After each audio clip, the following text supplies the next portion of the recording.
Welcome to Top Advisor Marketing, where you will learn how to become a prolific online influencer, attract more ideal clients, and grow your practice. Brought to you by Top Advisor Podcasting, a done-for-you podcasting solution built just for trusted advisors.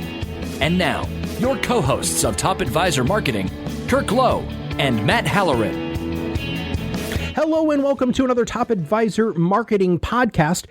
Our guest today is somebody who does some stuff that we have never had on the podcast. And I know that's probably a terrible opening, but I'm super excited. I had an opportunity to meet Jodi Morris. She's the founder of Connecting Growth Globally through a friend of ours here at Top Advisor Marketing. Her name is Cheryl Brown, and many of you know who she is.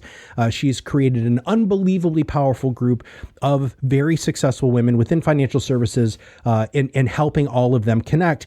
And I had an opportunity to meet Jodi.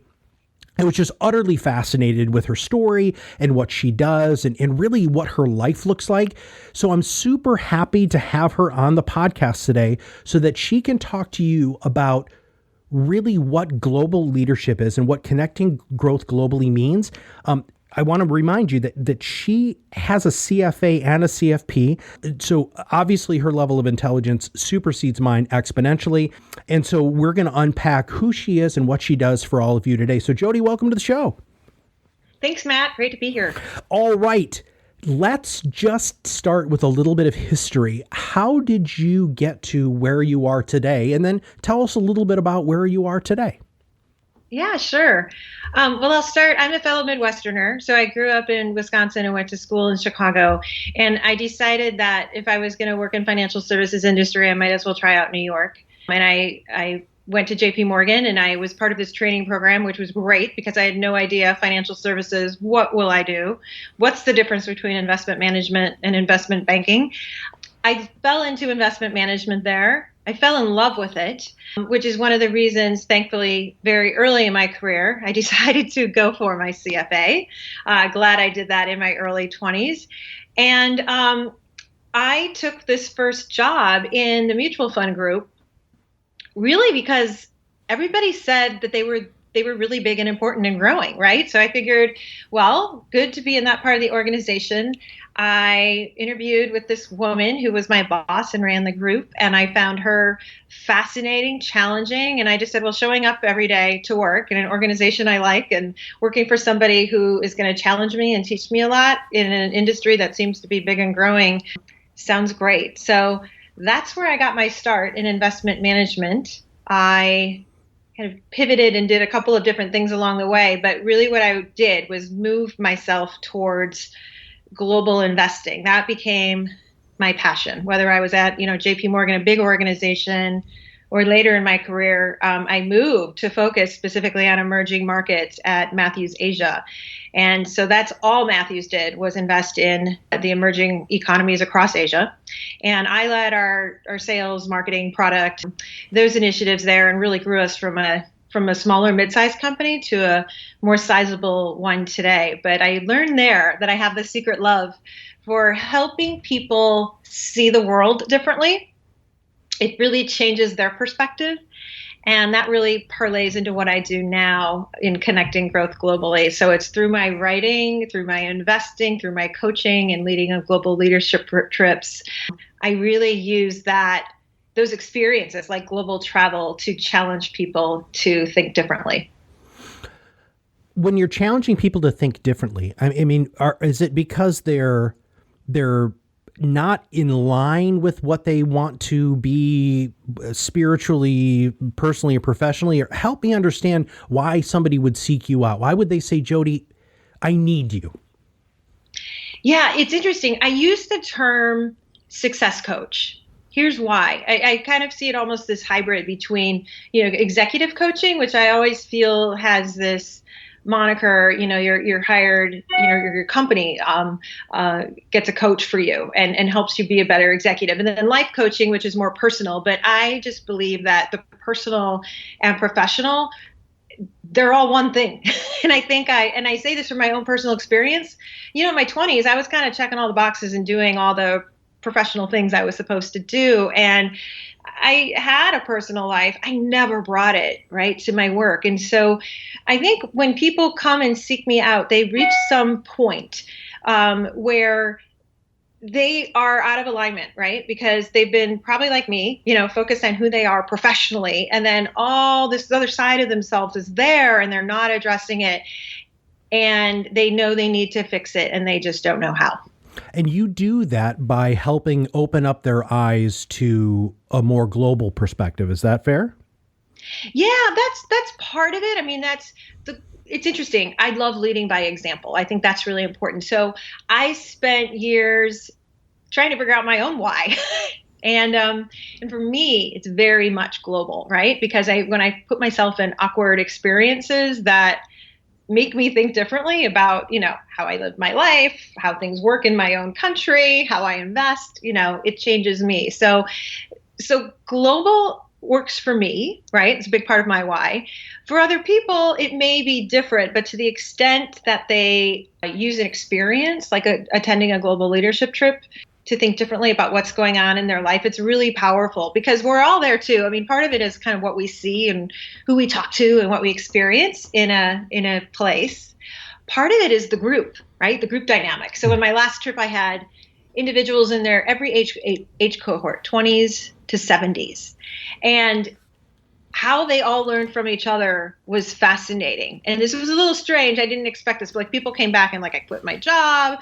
I decided to retire. I moved to another continent. A lot of big things happened because I think we were in that awkward, challenging, out of our comfort zone place and sought the advice and comfort of each other. I'm so glad that you ended with that, the finding the comfort, in the group, because when you are challenging somebody to step outside of their comfort zone, if there isn't some sort of a net, or a net might not be the right thing, but support group, it can be even scarier. How do you create that culture in that group to provide that level of support? Yeah, it's something I really focus on, and hopefully I'm going to get better and better at it over time. So a lot of it is I don't wait till we go on a trip. In that case, it all starts pre-trip, and I connect people together. Now we are often coming from. So far, everybody's from the U.S. So we're in different cities across the U.S., but ultimately, I want people from all around the world attending these trips.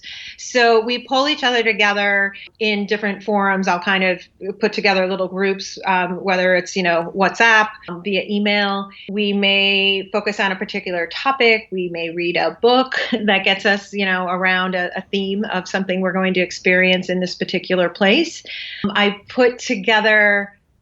This is fun. I put together a yearbook before each trip. So I ask these questions of individuals, and they're fun questions like, if you had 30 days to travel anywhere in the world, where would you go? Right? Like those types of big picture questions. And I pull all the answers together pre-trip, right? So everybody kind of comes to the trip already feeling like they know each other a bit. And so, of course, then the trip really bonds us, as travel does for most people. And then after the trip too, we're connected again via social media groups, and I still continue that connection. I call what I do not like, you go on a trip and then you go home and it ends. Like each individual who joins one trip actually joins this community that I'm trying to build out, that's just going to grow and grow exponentially over time. So I connect that broader community of people. Jodi, tell me a little bit more about the trips themselves. Like how many people go? Really, are there more professions than others who like to do this? Just tell us a little bit more about the trips, please. Yeah, sure. Well, I launched this last year. So I did my first trip to Tanzania. It's a week long, and I try and limit the number to 10 or 12 individuals. I had 10 individuals on that trip plus myself, which actually worked out great, I feel, as a number. Big enough, but not too big. And people came from different industries. I had an old friend of mine from JP Morgan days who actually came on the trip with her daughter in her 20s, which was fascinating. And I love that idea of it could be a parent-child on an upcoming trip. I have an aunt who's bringing her niece with her on a trip.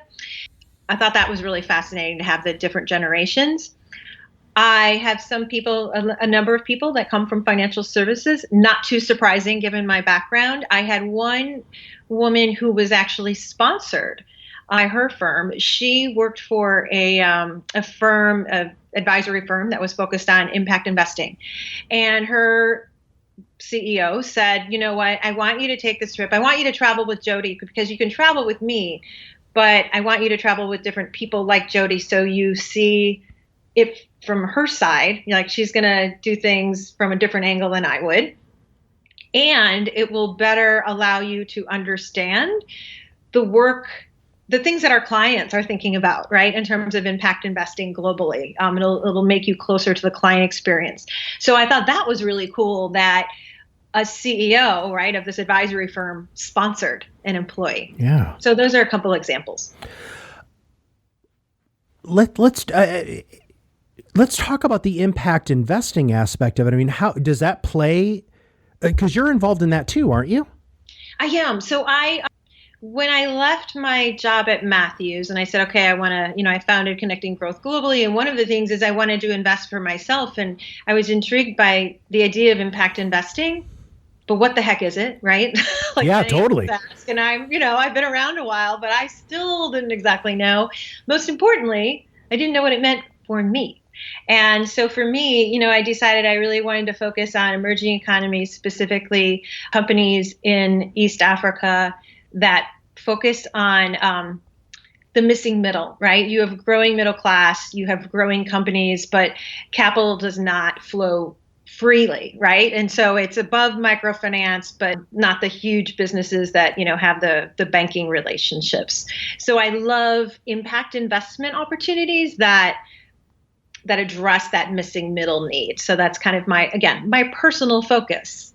I want everybody to think about their money and their values, right? I want all of us to have a philosophy of investing for impact, but yours, Matt, might be the environment, right? And sure. Something very, very different. So I just use mine as an example. It's certainly something I weave into the trips. For example, one of the companies I invest in Rwanda went through an accelerator, like a training program, and got to know a founder of a company in Tanzania that was a really neat kind of a edutainment type of company working with the children of Tanzania.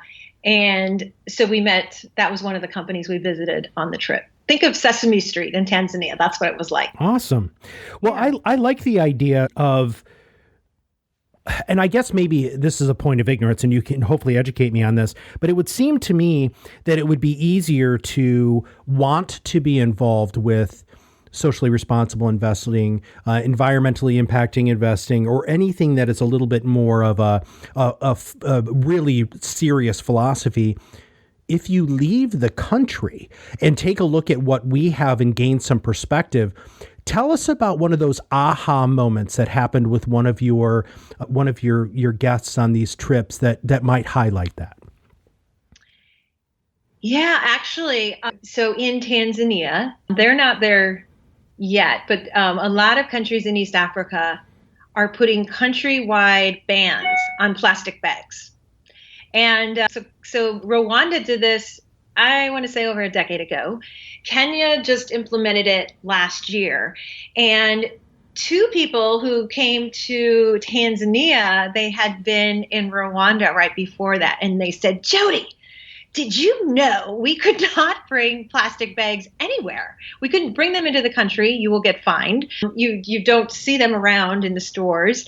And, they were going on and on about plastic in particular, but also, other things that Rwanda is doing that are very environmentally friendly. Now, Rwanda is this great example because it's a country of, 10 million people. So it's a much smaller version of what we have in the United States. But it does make you, when you experience that, you come home and I start having conversations with my husband about why are we buying the plastic water, right? The plastic bottled water. Mm-hmm. Let's just get rid of that in our life. So I think sometimes you don't have to make this whole full-blown change, but you experience something and you come back and you do something small that makes a difference. Yeah, that's fantastic.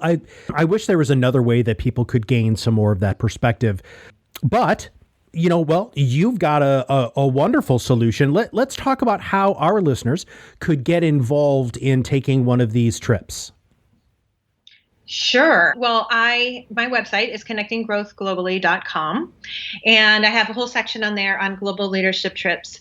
In fact, I'm going to Cambodia, Matt, in just 4 days. Oh, wow. Wow. Yeah, and that is to do more research for a future trip. So that will be on the docket next year, and then we'll be returning to Tanzania with a group. I have 4 spots left, but we'll be returning to Tanzania in October of this year. So a number of things will be similar to last year's trip, where we visited companies ranging from Uber to this edutainment company I talked about. We met with USAID.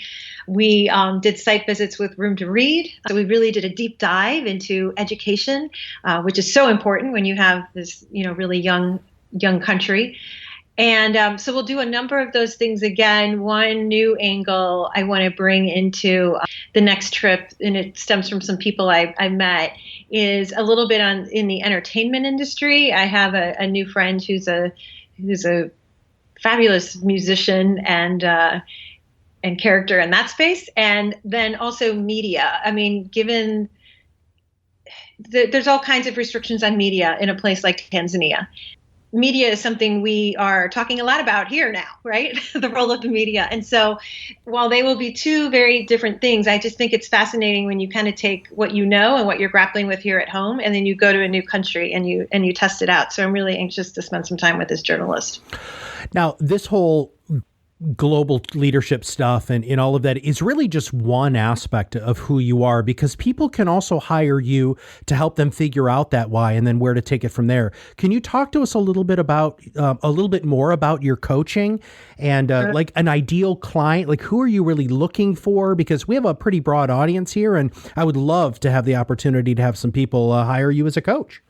Yeah, well, thank you. I'd love that too. I always say I help people who are motivated. I mean, they come to me motivated. I'm not forcing coaching on people. In fact, it's interesting. I get people that reach out to me via LinkedIn, somehow find me and read through my profile and say, wow, I feel like I know you and you would be the best person to help me. So one, that they're motivated, they're curious, they're like willing to like dive in and, with a partner and go through some interesting exercises and some challenging questions. Those are the right people. Most come to me wanting to make a change of some sort in their career. What happens is that you find out that it's not just about your career, right? It is, because your life and professional and your personal life are so intertwined that there might be something that they're not true to, right, in their full life, just not in their career. Mm-hmm. That alone is a question that you all should be asking yourself after Jodi just said that. What aren't you being true to? And we live a very different life once we uncover that it's almost like an epiphany. Again, it's like one of those aha moments, like, oh my gosh, where has this been for right. most of my life? Yeah.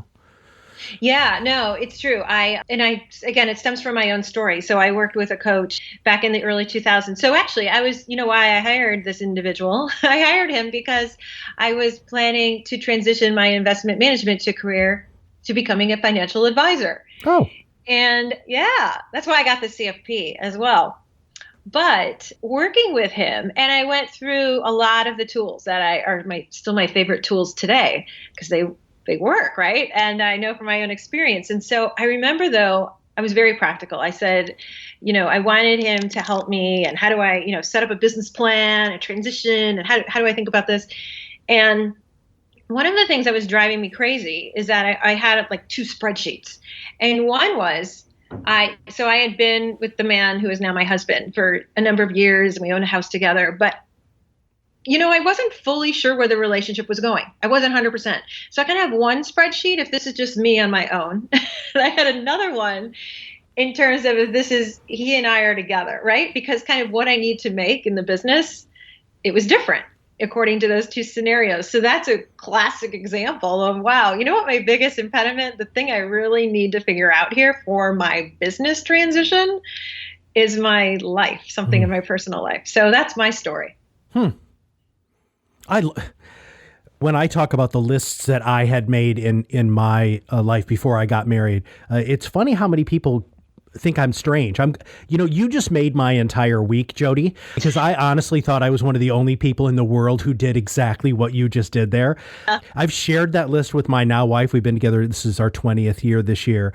And it's so funny looking back on the things that I thought were such a big priority and how many of those things are still such a huge cornerstone of our relationship. What gets measured gets done. If you write stuff down, it really it affects your brain differently. In fact, there's been some wonderful studies on that. That's why list making is such a powerful tool for self-organization and accountability. Okay, so we're going to wrap up today's podcast a little bit here. What should our listeners do, right? So should they go to a website? They obviously need to connect with you on social media because your LinkedIn profile is wicked good. In fact, if you are all looking for a LinkedIn profile format and a feel that really communicates who you are very clearly and succinctly, Jodi's is an amazing LinkedIn profile. So what should people do if they want to engage you on a trip or if they want to hire you as a coach or any of the other stuff that you've got going on? Yeah, I'm going to echo you on the LinkedIn profile. It's actually one of my things that's part of all my coaching engagements too, right? Because if you want to, it's figuring out who you are and then being really public with it. And that means even LinkedIn, feeding in those things that are personally important to you in your LinkedIn summary. So one thing to point everybody to is the last blog post I did, and it's also a LinkedIn article, which is titled "What Most People Miss on LinkedIn," and it talks about that. So I'm kind of bringing this topic that I spend a lot of time working on people with, and trying to put it in an article that helps people more broadly. So look for that. My website, connectinggrowthglobally.com, kind of touches on the two main things I do, which is my work as a success coach. And it'll also link to some articles that I'm written that, this is a very personal decision. And so whether it is for you as an advisor or clients, to the extent that this might be helpful, I think there are some articles here that, help figure out what type of coach is the right, and if somebody like me would be the right personal fit.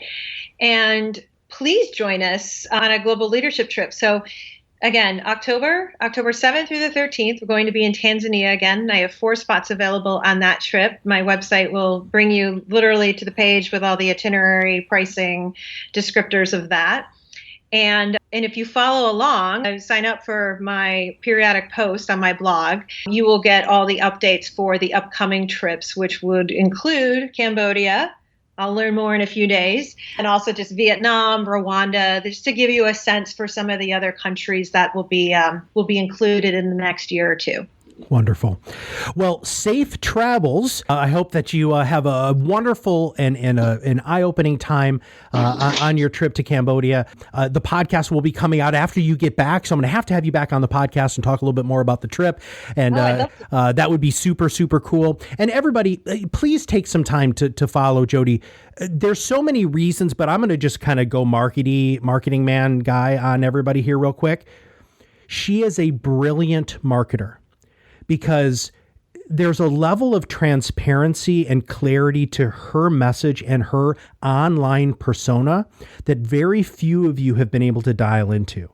If you go to her story on connectinggrowthglobally.com, if you look at her LinkedIn profile, if you read her articles, she has created this, it's like, it's just like she said, who she is, right? And that way, from a sales perspective, after the marketing is successful and a prospect is sitting in front of you, they're going to look at you like I looked at Jodi when we began, like I know you already, right? Because I do my due diligence on all of these podcasts. I read the majority of what she's talking about. I read even more stuff from a couple of other places. And it was just so neat that I just felt like I knew her personality. I knew what this podcast was going to be like. I knew what that experience was going to be.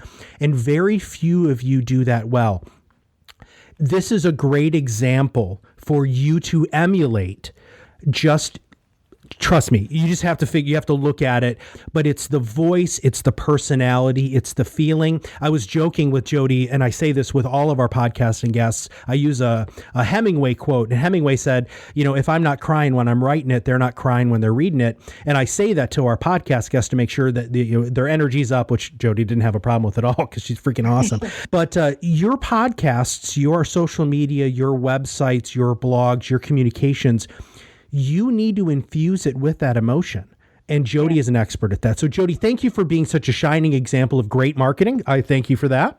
Thank you, Matt. And thank you for opening people's eyes and showing how you truly can connect more with the global, just a global worldview, how you can use that as a financial services professional with socially responsible investing and just life experience. We're on this rock for not that long of a period of time. If you're not taking advantage of taking a leadership trip or you're not expanding your horizons like this, then you know what? I think you're missing a huge aspect of life. So Jodi, thank you very much for being on the show. Thank you. I loved it.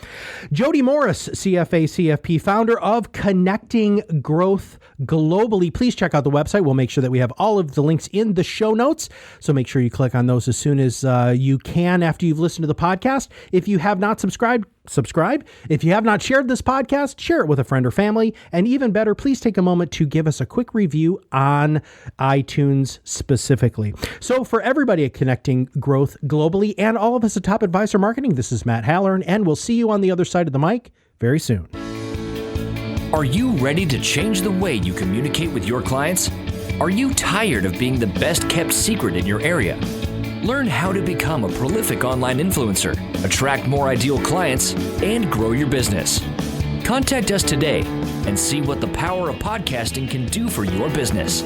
Click on the Contact Us link on our website at topadvisormarketing.com and set up a call to learn more.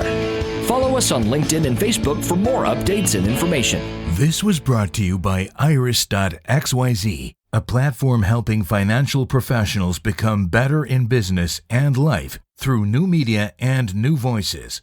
Visit them and learn more at iris.xyz.